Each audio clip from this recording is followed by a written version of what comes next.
Gamot sa iba't ibang uri ng bukol.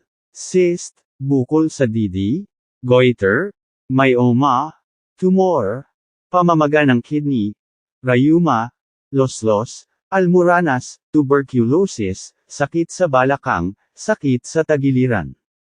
Ito ay ang bituon o fish poison tree o Barrington asiatica.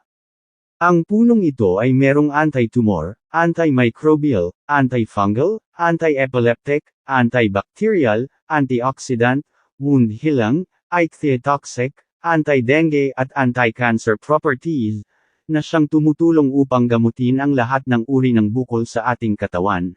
Ang dahon nito ay ipapainit sa apoy at itinatapal sa may, mga bukol at ibang bahagi ng katawan na masakit. Ang bunga naman nito ay ihawin at biakin at kayurin ng buto, kunin ang katas at laman at itapal sa may cyst at mga bukol. Gawin ito 2 beses sa isang araw sa umaga at sa gabi upang mabilis na gumaling ang bukol.